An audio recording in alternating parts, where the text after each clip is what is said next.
Hello everyone, my name is Christian and welcome to No Code with NetMinds, a series to learn how to put your ideas into motion using tech without having to write a single line of code. Today we're going to learn how to create a mobile app from a spreadsheet in just a few minutes. Let's get started.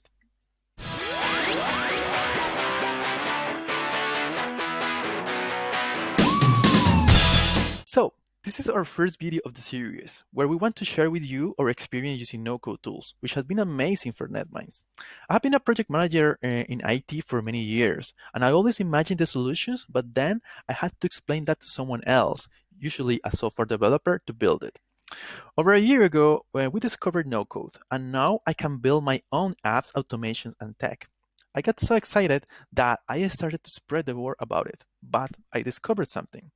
Getting started with it is not that easy because there are 1,000 different no-code tools out there, and you don't have any tech background or knowledge to understand the structure and logic behind software or application, you can get turned down by it easily. So that's when we decided to do something about it, and from our own background and experience, we created a framework for any non-tech individual to learn how to build solutions with tech. Now, how does it work? Well, we found out that the best way to learn is by doing. So today, I'm going to explain to you the general structure of any mobile app by building one. Yeah, that's right. By the end of this video, you're going to learn the basic structure of any piece of software, but also you will have built a mobile app by yourself in just 5 minutes. So before we get started, let's take a minute to learn the first three tech concepts that you need to know: the front end, the back end, and integration.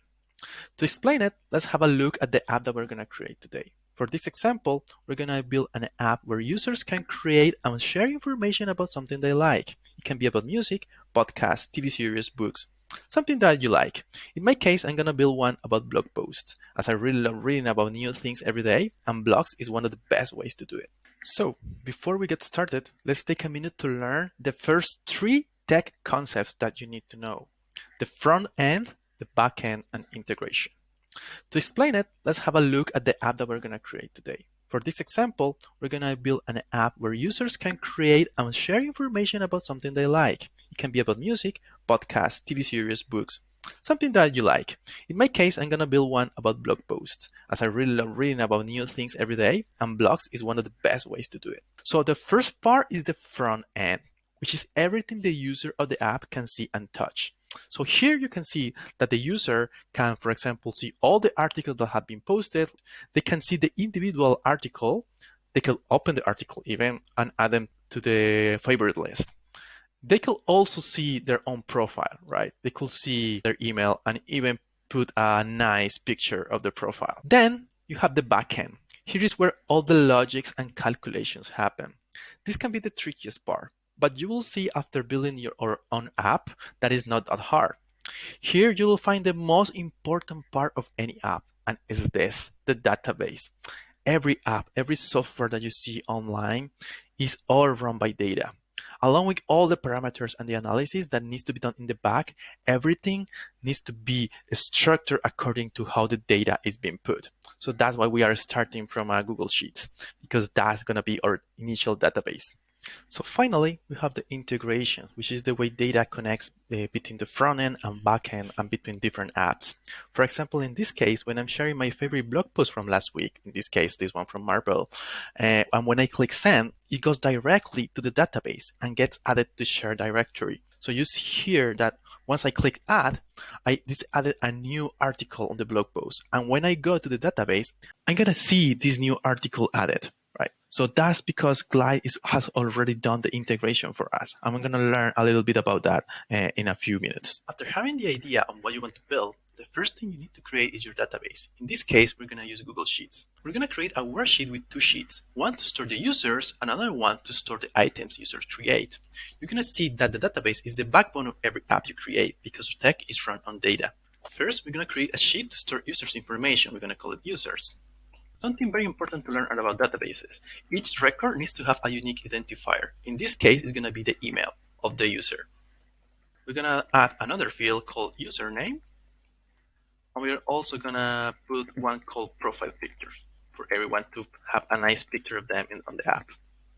And we're going to create our first user. This is going to be the test user for our app. In my case, I'm going to put it like test@gmail.com. It doesn't matter the name that you put there. Now we need to create the structure of each item users can create in our app. We're going to create the fields we want the user to input to create that item. So we're going to create a new sheet. We're going to call it items. We're going to add those fields. In my case, I want every blog post that people share to have a title, an image related to that article, a category that the user can choose, obviously the link to that article, and I want to ask them why they found it so cool. Why is it cool? Finally, always remember to name the file because they will help you identify the database when creating the app. In my case, I'm going to call it Amazing Blog Post. Once you have all of this, we're going to go to Glide Apps, which will do almost all the work for us. It's going to create our backend, our frontend, and integration from this simple spreadsheet. Now we're going to head to this website, glideapps.com. I'm going to create an account. You see this phrase, build an app from a Google Sheet in 5 minutes for free. We're going to see how true that is. Once you register, you're going to click here on New App, and it's going to tell you to select the Google Sheet from which you want to create the app. It's going to ask you to create a link to your Google account. After you do that, you're going to be able to select the spreadsheet that we just created. So here, you're going to select the source Google Sheet, click Continue, and then you're going to choose the spreadsheet that you just created, Amazing Blog Post in my case. You're going to see that the app is almost created, but it doesn't look so nice and it's not working properly. So let's configure it. The first thing we're going to do is that we're going to create our first integration. We're going to tell Glide where it should store users' information and connect it to Google accounts. So we're going to go here on the top, the last option here, and we're going to go here to privacy. We're going to choose public with email and allow sign in with the Google account. Now to finish, we're going to click on these 3 lines, click on the little image here, and go back to the option here on the middle, here on top. Once you're here, you can select the source. Here we're going to choose where we want Glide Apps to take the information from the users. So here we're going to select the sheet that we created called users. So here you're going to tell Glide each field where it goes. Now in this case, for example, the name is the username, the email is the email, and the image is the profile picture. Now you can test it out. In this case, I'm going to upload a nice picture of me as a profile picture. Let's take this one for example. You can see here it's uploading. So once it finishes, you're going to see that the profile is already created. And if you go back to the database, here's the first option. You're going to see that the profile picture is already stored there. Now you can define some general attributes on how you want the app to look, like the colors and the icons. After we do this, we're going to shape the front end and the integrations. So you just go back here, this third option, and you go to appearance. Here you can select which color do you want it and how do you want the interactions to be. In this case, I'm going to just choose, for example, this little blue here. I'm going to let it with this option. And also, if you go here to app info, you're going to be able to change the name, and you can even change the icon that people will see on their smartphone for the app. So in this case, maybe we want to change it for something more relatable to your app. I'm going to here search for example, right. I'm going to leave this one. Okay, now we're going to tell Glide how we want the users to see our app. In this case, we have already defined the user profile, but now we need to configure how the user will see their own profile and how they will see the list of items that have been shared in our app. In my case, the blog post. And you can even configure how they will be able to search, filter, and what detail you want to show them about each one of those items. But before doing that, we need to add the ability for people to create their own article. So that's the first thing that we're going to do. We're going to create a form where people are going to be able to create new blog posts. So we're going to go back to the option in the middle here to change our front end. I'm going to click here on inline list. And here we're going to click on add form and select this option, allow users to add items. So you're going to see here that this plus is going to appear. You're going to see that when you unclick it, it disappears, and when you click it, it appears. So we're going to leave it like that. We're going to click on that plus. So once we are there, you're going to see that Glide already created a form for us, but it doesn't have any format. It doesn't look so nice. So we're just going to eliminate all those records. So here you can click the X, and you're going to eliminate all those records, and we're going to create each one according to the format that we want. So we're going to start creating one field for each one of the columns that we have in the database. So if you don't remember which one were those columns, you just go back here to the database. And here in items, you're going to see the 5 columns that we have. So we need to create one for each one of those. So we're going to start with the title, for example. So here you just click on the plus and you look for an option that's called text entry. So you're going to see that it creates the field, but it also links automatically to the column that we had on the database. Now we're going to do the same with the image for the article, but we're going to choose a different one. So in this case, it's image picker. You're going to see that the person is going to be able to click here and go to the directory on their computer to select the image. So the next one is the category. So we want people to have like different options to select on that category. For that, we need to create a list of those options. To do that, we need to create another table. So we're going to do that inside Glide. We could have done that before on the Google Sheet, but this is a good way to understand also how you can do the same on Glide. So to do it, we just go back to the database here on the button, on the first button on the top, and you click here on add a new table on this plus over here. So you're gonna create add new Glide table, and you're gonna change the name here. We're gonna put the name category. And what we're gonna do is that we're gonna delete all these fields because all we need is the name of those categories. So click delete.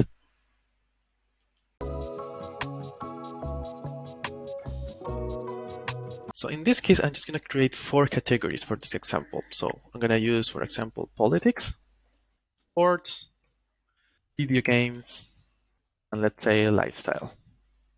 And that's it. So we're going to go back to our previous screen here in the middle. And we're going to add that field here on the plus. And the one that we're going to choose is choice, actually. You can see here that it's taking the title again, but we need to take a different field. So in this case, the data is going to be the category here. And the values, we're going to take them also actually from the category. This is the source of the values that the person can select on the field. And the values are going to be the name of each category. So you're going to see here that that list is going to be populated by the information that we fill in before. According to the number of selection, you can also choose how you want it to look. So for example, in this case, you can have it like a list, like in this way here, or you can even change it. So when you click here and you click here, you can have all the categories listed in a row. And always try to make every field require, so people will not let that field empty when they send the form. So let's finish up with the last 2 fields. Those are going to be, one is the link. So this is another text entry. So remember always to match the type of information that the user needs to input to the format of the entry field that you're going to create here. So we're going to create text entry, and it's going to automatically take the link. So that's okay. And finally, the question that I was asking my users about why that article was cool. So it's the same text entry. But there you have it. That's the form. So as I was saying before, remember to check the fields that you need to be required, that they have the option clicked here in require. So I'm gonna do that for every field here. So we're gonna check our form and we're gonna create an entry here, our first entry to the database, right? So I just have here a blog post that I'm gonna create. So I'm gonna copy and paste the title. I'm gonna click here on browse to find an image. I already have an image prepared here, this one, and it will start uploading.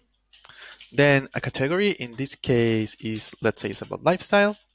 Then the link to that article. And then why is it cool? Because it's trendy, I wanna say. When you have all of that, you click add, and it's gonna create that item in our app. And you can also check in the database that the item is created and it has stored all the information. So now you can format the list of items in your app, right? So in here, when you click here on inline list, you're gonna be able to change the format on how you want to look, everything to look. It can be on list, it can be on tiles. I prefer tiles, for example, in this case, but you can see that it's not taking the image that we just uploaded, right? So we need to change that. So here we're gonna tell Glide where the data is coming from, right? So you can see here that it's not right? The image is saying that it's in the category, but that's not correct. So the image, we need to put it in image, and it's gonna change here, right? You can see. And it's important to have this option according to your needs, right? Allow text wrapping, because it's gonna be able to accommodate all the information that you put in all the screen, right? And in this case, we also need to change here details. I don't want to show any details here, so just leave it empty. And there you have it. So we're gonna go down here when it says overlays, and I'm gonna select this one called tag, right? And we're gonna put the category, and you're gonna see here that a little tag has been created with the category of that article. So it looks much nicer.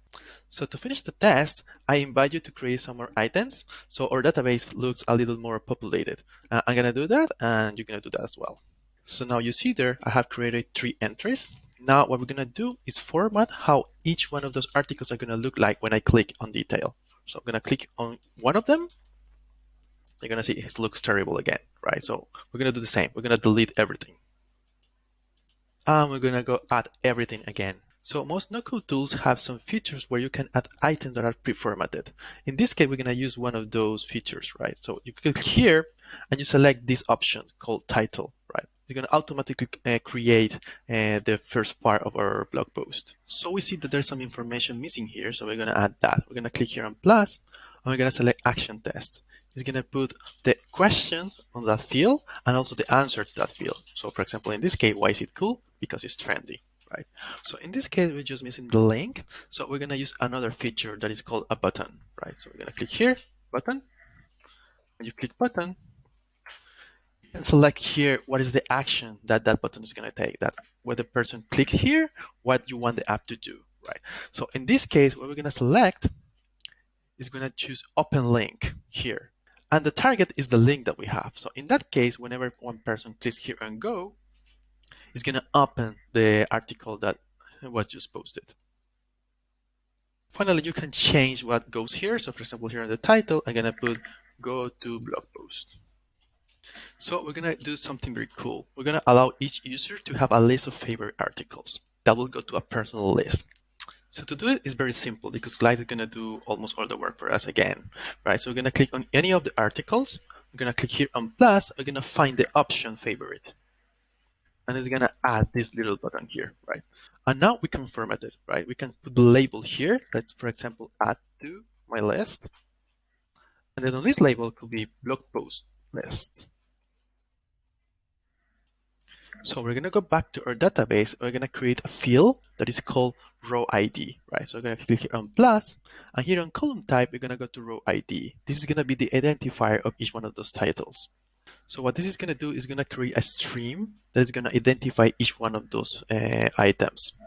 Now we're gonna go back here, and when you click here on Add to My List, I'm gonna see that, for example, this article is also on my blog post list, right? And if I do the contrary, for example, in this case, unclick the Add to My List and go back, I now see that my blog post list is empty, right? So now it's all linked.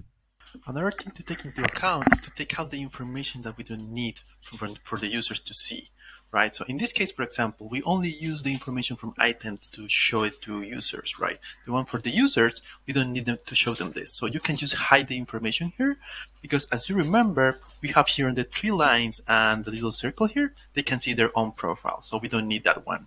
And there you go. You have your Feels mobile app.